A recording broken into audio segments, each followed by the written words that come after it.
الحمد لله وكفى الحمد لله وكفى وسلام على عباده الذين اصطفى اما بعد۔ کل کی مجلس میں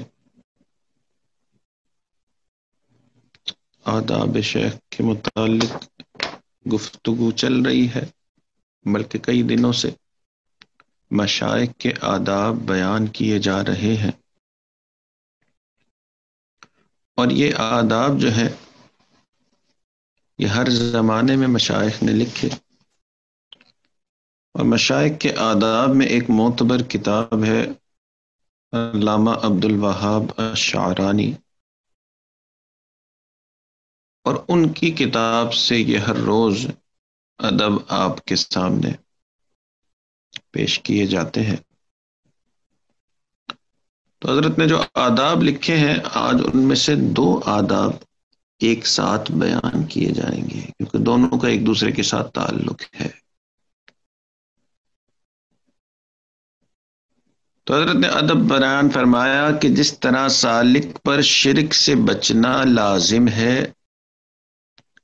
اسی طرح شیخ کی موجودگی میں غیر کی طرف میلان سے بچنا بھی لازم ہے۔ اور دوسرا جو ادب بیان کیا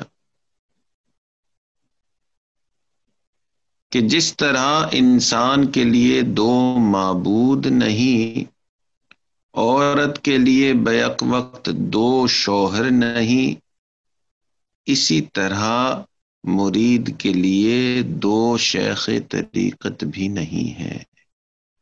جو سالک ایک وقت میں ایک سے زیادہ مشائخ سے واسطہ رکھے گا کبھی کامیاب نہیں ہوگا۔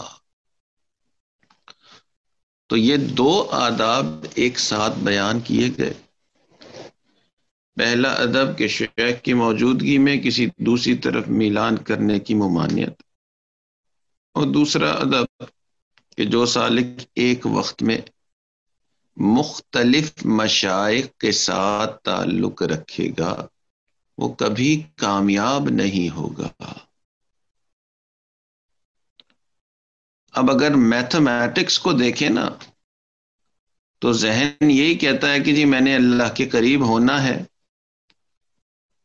اور اگر ایک شیخ ہے جو مجھے اللہ کے قریب کرتا ہے تو اگر میرے پاس ذرا 4-5 مشائخ ہو جائیں تو میں اور جلدی اللہ کے قریب ہو جاؤں گا۔ تو میتھس تو یہی کہتی ہے کہ اگر ایک شیخ مجھے 1 سال میں اللہ کے 20% قریب کرتا ہے تو 5 سال لگ جائیں گے اللہ کے قریب ہونے میں، تو کیوں نہ میں 5 شیخ رکھ لوں تو 1 ہی سال میں اللہ کے قریب ہو جاؤں گا۔ مگر یہ جو راستہ ہے یہ میتھمیٹکس کا راستہ نہیں، بلکہ یہ طریقت کا راستہ ہے۔ طریقت میں شیخ کی موجودگی میں کسی اور شیخ کی طرف میلان کرنا یا ایک وقت میں ایک سے زیادہ شیخ کو رکھنا، یہ انسان کی اس راستے میں بڑی رکاوٹ ہے۔ تو مشائخ نے لکھا کہ جو بندہ ایک وقت میں ایک سے زیادہ مشائخ سے تعلق رکھتا ہے اس کی مثال ایسے ہی ہے کہ ایک وقت میں 2 گھوڑوں پہ سوار ہو رہا ہے۔ اب ایک وقت میں اگر 2 گھوڑوں پہ سوار 2 بہترین گھوڑے بھی کیوں نہ ہو، ایک وقت میں جو 2 گھوڑوں پہ بیٹھے گا اس نے گرنا ہی ہے۔ اس کے مقابلے میں اگر ایک وقت میں انسان ایک سست گھوڑے پہ بھی بیٹھے گا تو زیادہ آگے چلے جائے گا۔ تو ایک وقت میں سفر کرنے کے لیے ایک ہی گھوڑا ہوتا ہے، یا آج کے زمانے میں ایک وقت میں آپ ایک گاڑی میں ہی سفر کر سکتے ہیں، دو گاڑیوں میں سفر نہیں کر سکتے. تو اس لیے جو سالک ایک وقت میں دو مشائخ سے تعلق رکھے گا یا دوسرے مشائخ کی طرف یا دوسرے کاموں کی طرف توجہ کرے گا تو فائدہ نہیں اٹھائے گا. سالک کے لیے اصل ادب یہ ہے کہ اس کی توجہ کا مرکز اس کا اپنا شیخ ہونا چاہیے. یہ وہ سالک جن کو مشائخ بدلنے کی عادت زیادہ ہوتی ہے نا، یا ہر شیخ کے پاس جاننے کی عادت ہوتی ہے، وہ کبھی بھی کامیاب نہیں ہوتا.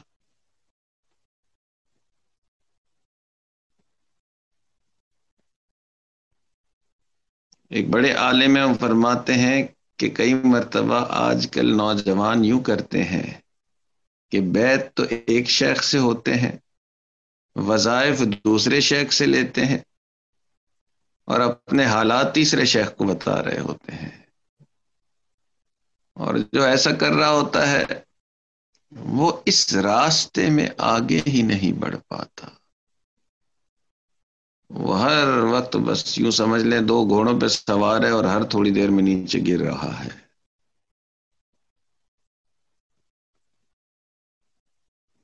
تو کچھ سالکین کو شوق ہوتا ہے کہ بس ایک دو تین چار مشائخ اور شیخ مشائخ کے مختلف حالات دیکھنے کا اور ان کو کمپیر کرنے کا بھی شوق ہوتا ہے کہ جی فلاں کی خانقاہ میں تو یوں ہو رہا ہے اور فلاں شیخ ایسے ہیں.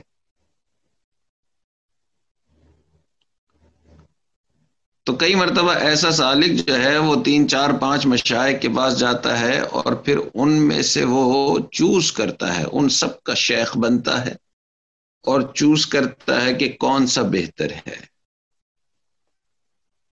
تو وہ در حقیقت مرید کبھی بن ہی نہیں پاتا، اس راستے کا سالک نہیں بنتا، وہ راستے میں ہی بھٹک جاتا ہے. اس لیے سالک اصل میں وہی ہے جو اپنے راستے پہ نگاہ کو مرکوز رکھے، ایک ہی شیخ سے دیوانہ وار تعلق رکھے.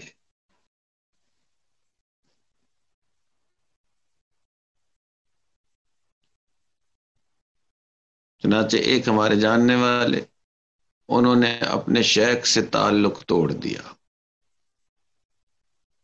شیخ نے پوچھا کہ بھائی کیوں تعلق توڑ دیا، دوسری جگہ کیوں تعلق کر لیا؟ انہوں نے شیخ سے کہا کہ جی آپ میرے ولیمے میں نہیں آئے، میں نے آپ سے تعلق توڑ دیا. اللہ اکبر! یعنی اگر شیخ ولیمے میں آپ کے اگر نہیں پہنچ پایا تو آپ نے آرام سے دوسری جگہ تعلق کر دیا. اس کا مطلب ہے کہ ابھی اس راہ سلوک کے ساتھ کوئی مناسبت ہی نہیں. تو جو یہ چاہے کہ جی میں شیخ سے بیعت اس لیے ہوں کہ جی میری خواہشات کو پورا کیا جائے، تو یوں سمجھ لیں اس کی سوچ ہی الٹی ہے. آپ نے تو شیخ سے بیعت اس لیے کی ہے کہ میری خواہشات کم ہو جائیں. ہے تیرے زمانے کا امام برحق وہی. علامہ اقبال نے فرمایا ہے تیرے زمانے کا امام برحق وہی، جو تجھے حاضر و موجود سے بیزار کرے. تو شیخ کا کام تو ہے کہ آپ کی خواہشات کو کم کرے. آپ چاہ رہے ہیں کہ جی میں تو اس شیخ سے تعلق رکھوں گا جو میری ہر بات مانے.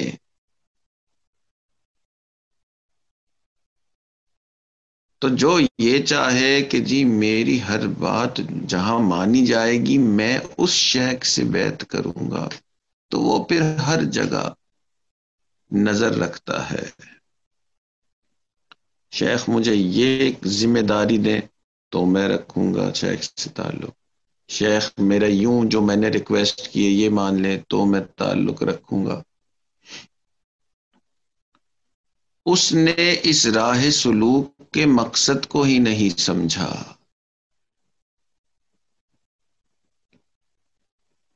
تو اس راستے میں یہ ناز نخرہ نہیں چلتا، اس راستے میں تو عاجزی چلتی ہے.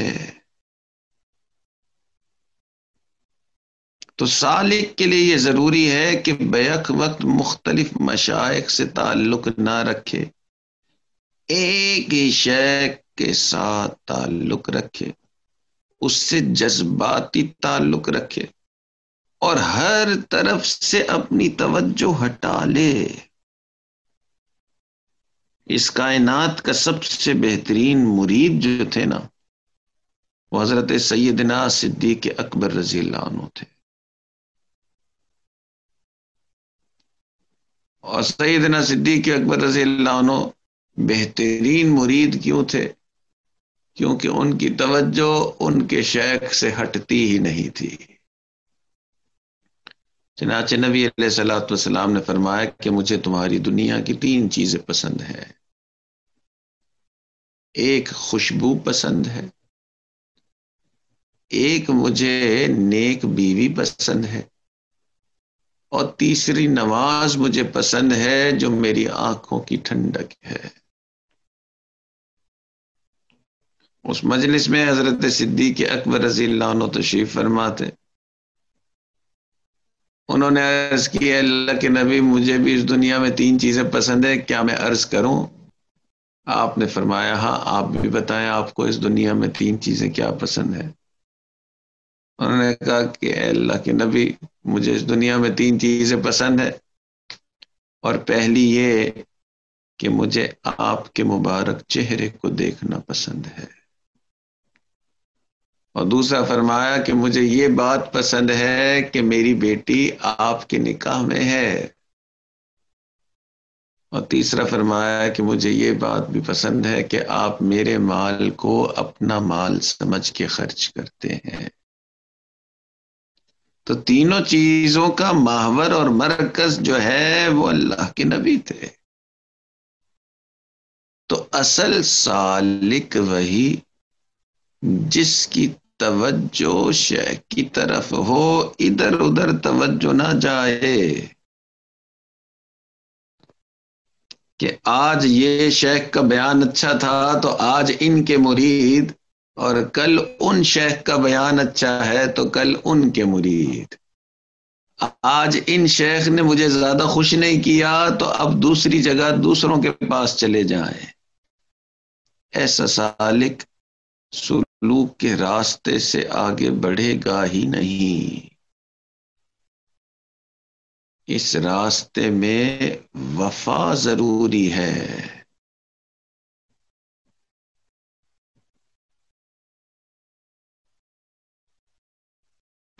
ہزار غم ہے یہاں،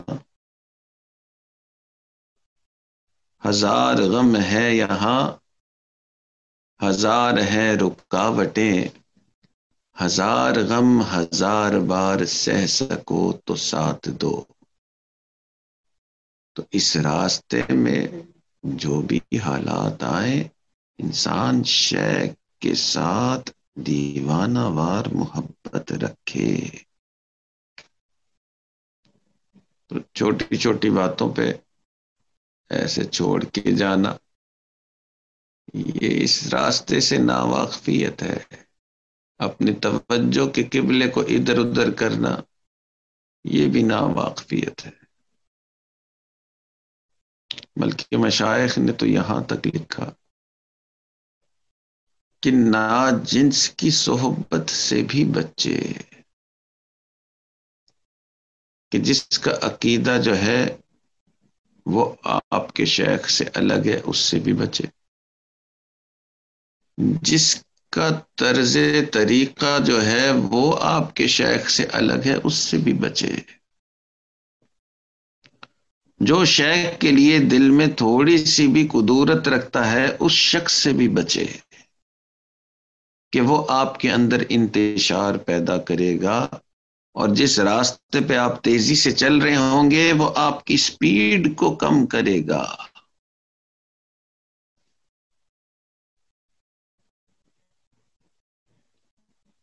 تو ایک مرتبہ اگر آپ نے اپنے شیخ کو بیعت ہوتے وقت دیکھ لیا کہ جی یہ متبع سنت شیخ ہیں اور یہ صحیح راستے پہ چلاتے ہیں، تو اب ہر طرف سے اپنے آپ کو کاٹ کر اور پوری توجہ شیخ کی طرف مرکوز کرے۔ جس نے ایسا کیا وہ خوب آگے بڑھا، اور جو ہر طرف توجہ، ہر ایک کو شیخ بنانے کے لیے تیار، وہ راستے میں بھٹک گیا۔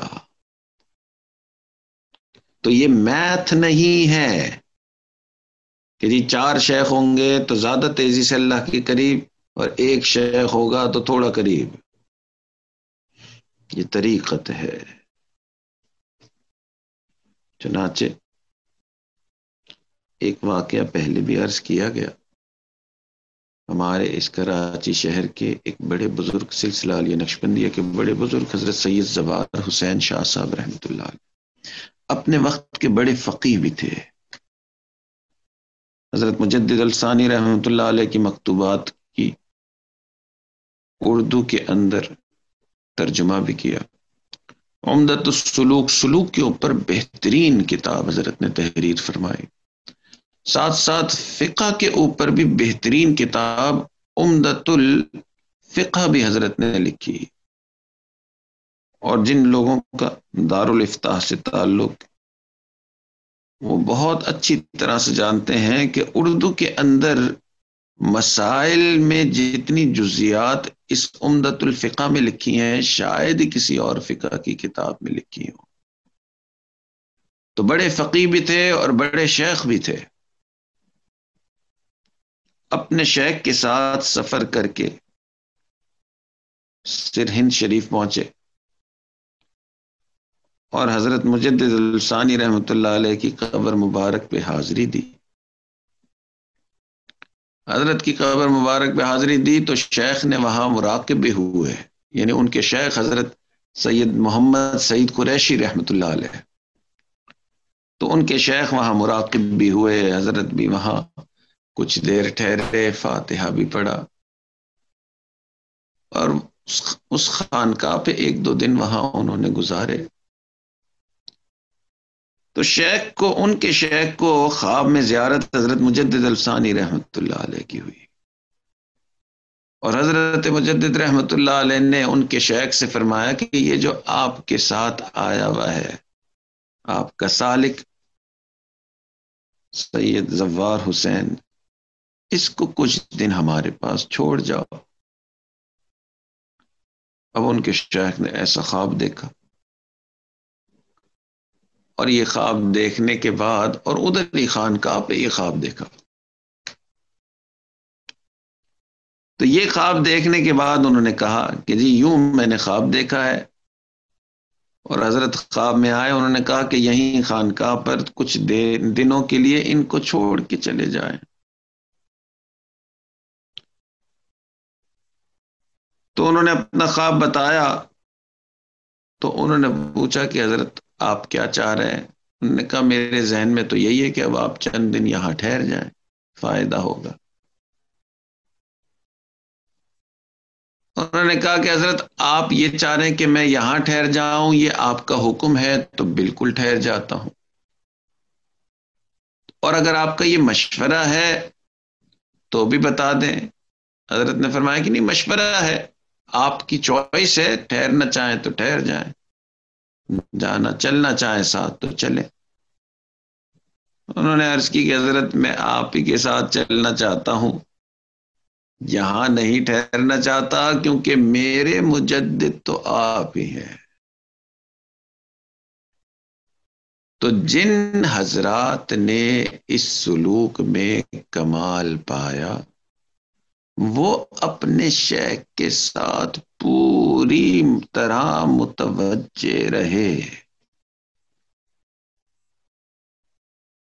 تو یہ سلوک ہے، میتھمیٹکس نہیں ہے کہ جی زیادہ شیخ ہوں گے تو زیادہ تیزی سے آگے بڑھیں گے. ایک ہی شیخ کی طرف پوری توجہ ہوگی تو سب سے تیز ترین طریقے سے راستے میں آگے بڑھیں گے. ورنہ توجہ میں انتشار آئے گا تو انسان کی سپیڈ کم ہو جاتی ہے، معمولات میں تعطل آتا ہے اور گناہ اور غفلت بڑھ جاتی ہے. تو اللہ تعالیٰ سے دعا ہے اللہ تعالیٰ ہمیں بھی اس راہ سلوک کے آداب کی رعایت کرنے کی توفیق عطا فرمائے. آخر دعوانا ان الحمدللہ رب العالمین. جزاکم اللہ. السلام علیکم ورحمۃ اللہ. دعا کر لیجئے. الحمدللہ رب العالمین والصلاة والسلام علی سید الانبیاء والمرسلین. اللهم انا نسألك علما نافعا وعملا متقبلا ولسانا ذاكرا وقلبا خاشعا ورزقا واسعا وشفاء من كل داء. وصلى الله تعالى على حبيبه سيدنا محمد وعلى آله وأصحابه أجمعين برحمتك يا أرحم الراحمين. جزاكم الله.